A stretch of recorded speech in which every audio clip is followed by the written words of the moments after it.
Hey, this is Tobin Wagstaff. This is a 5-minute drum lesson discussing flam interpretation.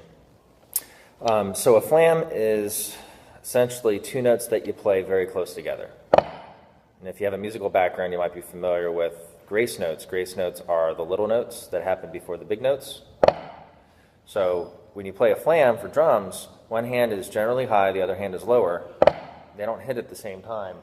They hit at slightly different times, but very close together. So when I'm talking about flam interpretation, what I'm really talking about is how close is the little note to the big note. So if I'm doing a right-handed flam, that means my right hand is high and my left hand's low. Now I'm playing traditional grip, but you can do this match grip, it doesn't matter. So if I had very open flams, they might sound like this. If I had very flat flams, it might sound like this. Flat flams are something that you might play in a group of other drummers. Flams are going to sound fat to begin with, so if you have a bunch of drummers playing fat flams, it's going to sound really thick and potentially dirty or messy. If you're playing them flatter, it cleans that up a little bit. But if you're playing by yourself, you definitely want to hear a flam sound, so you don't want them to be too flat, because that doesn't really sound like a flam. That sounds like a flam, and the word flam is fa-lam, like it sounds like a fa-lam, fa-lam. Now if it's too open, to me I don't like that. That's not a very good flam to me, because it sounds like a rhythm. Ba-dum, ba-dum.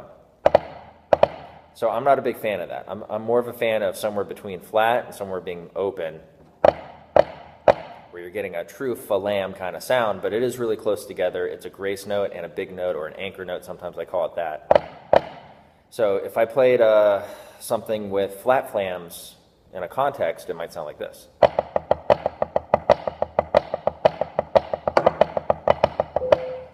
If I played something with open flams, it might sound like this.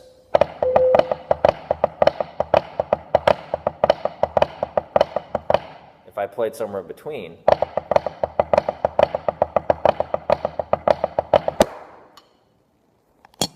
sorry about that with the camera.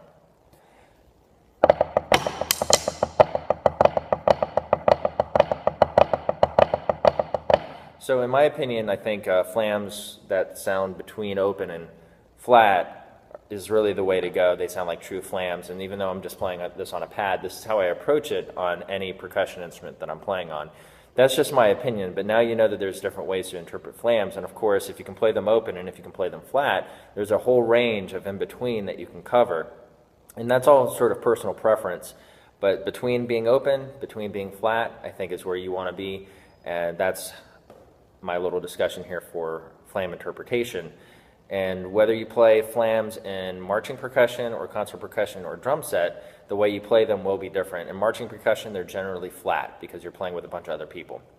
In concert percussion, you're playing them not flat, not open, somewhere in between, the way that I'm kind of doing it now, and that's my preference.